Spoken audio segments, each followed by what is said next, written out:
최연석의 일본 군사안보 시간입니다. 지난 시간에 러일전쟁 1부 개전과 리수랑 전투 상황이어 제2부 결전 상황으로 루이순 공방전, 옹천해전, 스시마 해전 등에 대한 이야기를 계속 해보도록 하겠습니다. 재밌게 들으시고 구독과 좋아요 성원해 주시면 감사하겠습니다. 개전 당시 일본은 만주 지역에서의 병참선 확보가 대단히 중요했죠. 일본이 계획한 만주 지역에서의 일본군 병참선은 3개의 루트가 있었는데요.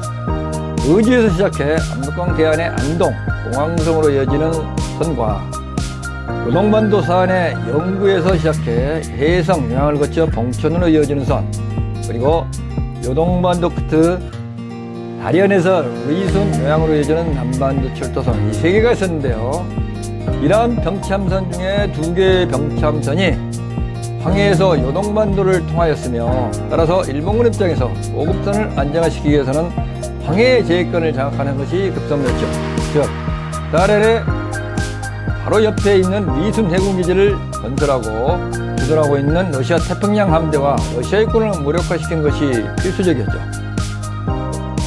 그런데 결국 일본 해군 스스로인만으로는 리순항에 대한 공략이 또는 충분히 무력화하는 것이 불가능하다고 판단을 하고 일본 육군에 요청을 하게 되죠. 그래서 일본 육군은 리순항 공략을 위해서 노기 마르스케 대장을 지휘관하는 제3군을 편성하고, 그리고 리순 공략에 3군이 본격적으로 착수를 하게 됩니다. 1사단, 9사단, 11사단, 3개 사단을 주력으로 하고 후에 4차 공설위에 7사단이 증원이 되지만요. 그리고 제1사 후비포병 2개 여단, 포병 1개 여단, 공송포병부대 등 5만 명에서 최대 15만 명까지 대병력이 루이순 전투에 참전을 하게 됩니다.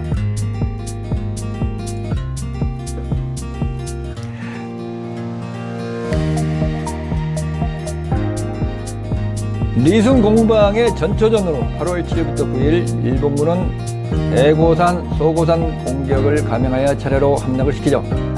대고산, 소고산 공격 후 지속된 군방진지에서의 교전의 결과 일본군은 공황산까지 전진하여 그곳에 군사령부를 꾸리고 단산지 동북고지의 전투지소를 차리고요.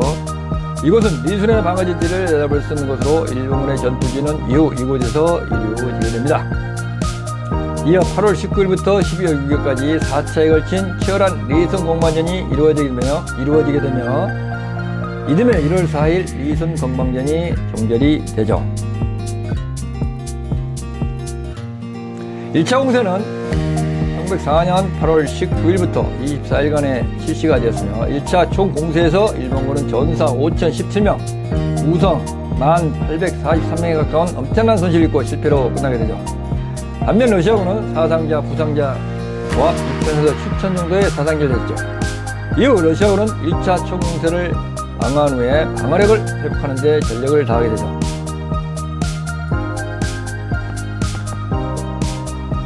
(1차) 총공세 후 일본군은 리순이 단신기간에 돌겨오는 함락시킬 수 없는 요시임을 인정하고요. 9월 초에 예비병력을 받아 1차 총공세에 입었던 손실을 복구하고 강력한 콘크리트 진지를 파괴하기 위한 280mm 포를 비롯해 다수의 포병 세력을 지원받아 화력을 증강시켜 9월 19일에 2차 총공세를 감행합니다. 2차 공세는 강력한 방어력을 보인 동부전선을 피해 북서부 지역을 주 공격 지점으로 삼고 공격의 목표를 해서산과 일영산으로 설정을 하죠. 해서산은 함락이 되나 일영산 점령은 실패로 끝나죠. 이후 일영산은 서북 지역의 최중요 지형지물이 되었고요. 203고지 전투로 이름이 알려지게 되죠. 해서산의 함락은 러시아군 입장에서는 상당히 난감한 상황이 되었죠. 3차 리순 공방전은 주로 포격전이 되었죠. 280mm 포를 집중적으로 배치하여 10월 26일부터 5일간 동부전선의 주요 보루들과 리순시, 항구에 대한 집중 포격을 하며 3차 총공세를 개시했으나 러시아군은 일본군의 공격로에 화력을 집중하여 방어에 성공하게 되고 결국 이 공세도 실패로 끝나게 되죠. 이에 일본은 최후의 마지막 공세를 펼치게 되는데요. 11월 26일부터 일본과 러시아군은 이령산, 즉 203고지 쟁탈전에 양측 모두 사흘간 대전투를 벌이게 됩니다. 레이승 공방전에 가장 치열했던 전투, 소위 일본 육군 제3군의 지휘관 노무이 장군의 203고지 전투였죠. 4차례에 걸친 뺏고 뺏기는 203고지 전투 끝에 최종 승자는 일본군이 되었죠. 몇 가지 추가적인 전투를 훑어보자면요. 1904년 8월 10일 홍해 산동 지역에서 일어난 해전으로 일본이 전략적인 승리를 차지한 전투였고요. 1904년 8월 14일에 대한제국 동해안 울산 앞바다에서 일본 제국 해군과 러시아 제국 해군 사이에 벌어진 교전으로 이 해전은 황해해전이 벌어진 지 4일 후에 도주한 러시아 함정을 추격하면서 일어난 교전으로 이 전투로 일본 해군은 동해의 제권을 확보하게 됐죠. 1904년 8월 20일 사할린 코르사코프 지역에서 벌어졌는데 일본에서는 소야 해협에서 발생한 해전에 의해서 소야 해전이라고도 합니다. 2등 보호함 노비크는 이전에 벌어진 황해해전에 참가한 구축함 중 한 척이었는데 해전에서 일본에 피한 후 일본 함대에 쫓겨 리순항으로 퇴각할 수 없자 독일령 자오저우만에서 석탄을 보급받은 후 일본 열도를 우회하여 태평양을 북상해 블라디보스토크로 향하는 중에 일본 순양의 포탄에 맞아 자초된 그런 사건이었죠. 교동전투라고도 하며 러일전쟁 중기인 1904년 8월 24일부터 9월 4일까지 중국의 야오닝성 요양부근에서 벌어졌죠. 일본과 러시아가 요동반도 및 심양 근처 철도에서 만주, 한반도 등의 권익을 놓고 1904년에 발발한 러일전쟁 최대의 전면전이었습니다. 양군의 주력이 처음 충돌한 이 싸움에서 러시아군은 15만 8천 명의 병력을 가지고 방어망을 전개했고 일본군은 12만 5천 명의 병력으로 공격해 도합 28만 명의 군사가 충돌을 하였죠. 4. 전투 봉천 남쪽을 중심으로 하여 1904년 10월 9일부터 10월 20일까지 전개된 전투고요. 러시아 육군이 일본 육군에 대해서 반격으로 시작된 해전으로 이 싸움이 겨울에 돌입하면서 4대전으로 불리는 교착 상태에 빠지게 됩니다.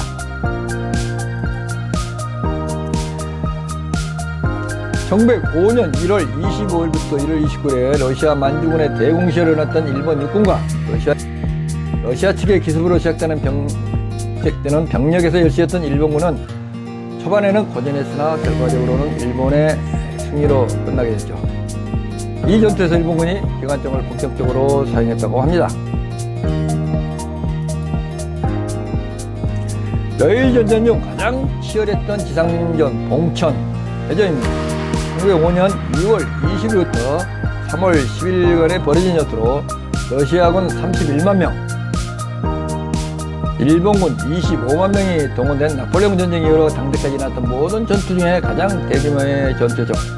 이 기록은 제1차 세계대전이 발발하고 나서야 깨지게 됩니다. 2월 20일부터 시작된 전투는 3월 6일까지 이어졌죠. 여기 3군을 비롯한 일본군이 봉천 지역 러시아군을 포위 섬멸하려고 기작을 했으며 러시아군은 결국 봉천을 포기하고 총퇴각하게 되죠. 이 전투에서 러시아군은 5만 명에 달하는 병력을 사상했고 대포와 기관총 등의 전투물자들이 상실됐죠. 이후 일본군의 추가 공세를 두려워한 크로파트킨 사령관은 북쪽으로 올라가 새 방어선을 구축했지만 만주 지역에서의 주도권은 일본군에게 넘어가고 일본군의 승리로 막을 내립니다. 육상 전투에서의 마지막 전투가 된 봉천해전이었죠. 전쟁을 종결시킨 결정적인 전투 스시마 해전입니다. 1905년 5월 27일부터 28일 양일간 대한해협에서 벌어진 러일전쟁 최대의 해상전으로 일본 도고의 연합함대가 대한해협에서 러시아의 발트 함대를 아주 초박살을 내버린 전투가 되겠습니다. 발트 함대의 대장정입니다. 1904년 10월 14일에 상트페테르부르크 인근의 리바우항에서 출발한 러시아 제2태평양 함대는 10월 15일 크론슈타트 해군 기지를 떠나서 일본으로 향하기 시작하여 약 220일간 29,000km의 대장정 끝에 이듬해 5월 27일에서야 대한해협에 도착을 하게 되죠. 이 함대가 합류했을 때 제2태평양 함대의 총 전력은 전함 5척, 순양함 7척, 보조 순양함 5척, 구축함 9척 등 총 28척의 전투함과 26척의 수송함, 그리고 승무원 14,000명으로 당대의 대함대였는데, 그 먼 장거리에 다행히 한 척의 낙 없이 무사히 대한해협 인구로 당도하여 블라디보스톡으로 가게 됩니다.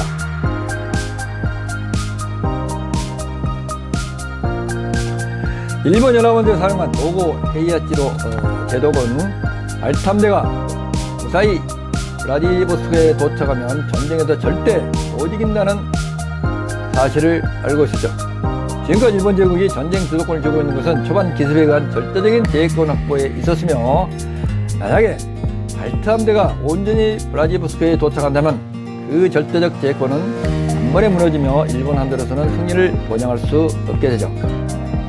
도고는 발트 함대가 블라디보스톡에 도달하기 전에 격파해야 승산이 있다고 봤죠. 지구 반바퀴를 돌아온 함대가 정상적일 리는 없다. 보급에도 문제가 있고 함박들도 어느 정도 정비가 필요하지만 그런 문제는 블라디보스토크 입항 이전에는 해결될 수가 없다. 즉, 입항 이전에 러시아 함대와 조가던 러시아 함대는 악조건 속에서 싸울 수밖에 없다. 반면 일본 함대는 최상의 조건에서 교전이 가능하다 라고 말이죠. 이때 연합함대는 진해에 매복한 상태로 발트 함대가 대한해협으로 오기만을 손꼽아 기다리고 있었죠. 발트 함대의 발트 함대의 기동이 대한해협이냐 아니면은 소야 해협이냐에 고민이 깊었지만 결국 발틱 함대는 도고의 판단대로 대한해협으로 들어오게 됩니다. 도고는 스시마 해전에서 T자 진영으로 발틱 함대를 전멸하게 됩니다. 가로 방향으로 기동한 일본 연합 함대는 대부분의 군함들이 측면 방향으로 집중적인 함포 사격을 퍼부을 수 있었지만, 세로 방향으로 기동하는 러시아 발트 함대는 선두의 소수 군함들만이 함포를 쏠 수 있는 불리한 조건에서 싸워야 했죠. 화력의 집중력, 규모 측면에서 일본 연합 함대가 월등히 우세한 조건을 확보했는데, T자 전형의 함대 기동에 성공한 도고의 연합 함대는 러시아의 발트 함대를 향하여 약 40여 분 만에 짧은 시간에 무차별 패격을 가하며 발트 함대를 완전 초박살을 내버리게 됩니다. 말할 것도 없이 스시마 해전은 일본 해군의 완벽한 승리로 막을 내리게 되죠. 러시아 최강 함대로 일컬어지던 발트 함대는 총 37척 가운데 전함 6척, 순양함 3척을 합해 19척이 격침이 되었고, 주력 전함 2척을 포함한 7척이 항복하고 납포되었으며, 앞서 언급했듯이 후방에 있던 순양함 3척과 기타 3박들은 도주했습니다. 블라디보스토크까지 운 좋게 도착한 함대는 앞서 언급한 3척뿐으로 사실상 함대 전면에 개멸적인 피해를 입게 됐죠. 인명피해도 커서 장교 사병을 합쳐 전사자가 5천여 명에 달하고 중상자도 많았으며 포로도 약 6천여 명에 달했죠. 반면 일본은 어뢰정 3척을 잃고 117명이 전사하는 경미한 피해를 입은 그야말로 압승이었죠. 이 전투로 러일전쟁의 승기가 일본으로 완전히 넘어갔고 일본 전역은 전승분위기에 휩싸이게 됩니다. 그리고 1905년 9월 5일 루스벨트 대통령 주재로 포츠머스 강화조약이 체결됩니다. 러시아 제국은 대한제국에 대한 일본 제국의 지도 보호 감독권을 승인한다. 러시아 제국은 위승과 달엔의 착권 승인 및 장춘 이남의 철도 부설권을 발행한다. 일본 제국이 배상금을 요구하지 않는 조건으로 러시아는 북위 50도 이남의 남사할린 섬을 발행한다. 러시아 제국은 동해 오호츠크의 베링의 러시아령 연안의 어업권을 일본 제국에 양도한다. 이런 내용이죠. 이로부터 러시아는 조선에서 완전히 손을 떼게 되고 조선은 일본의 손아귀 안으로 넘어가게 됩니다. 19세기 말 20세기 초 역동의 시대에 놓인 국제정세, 그리고 일본과 러시아의 구분을 건 세계의 일전, 여러분들은 어떤 생각이 들었습니까? 저는 러일 전쟁을 연구하며 편집하는 오랜 시간 동안 국익을 위해 국가 운명을 걸어 모든 국력을 쏟아붓고 막대한 희생을 치러가며 전쟁을 승리로 이끈 일본 지도부의 집념과, 한편으로는 제국주 일본의 침략 여력으로 비난받아야 할 일이지만 한편으로는 정말 대단한 일본이었다고 인정할 수밖에 없었고요.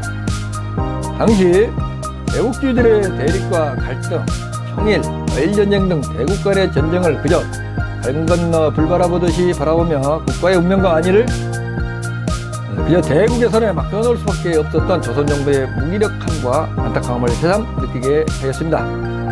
이제는 그런 역사가 다시 되풀이되지 않길 염원하며 청일전쟁과 러일전쟁의 이야기를 마치고자 합니다. 긴 시간 끝까지 시청해 주셔서 감사합니다. 구독과 좋아요 부탁드릴게요. 감사합니다.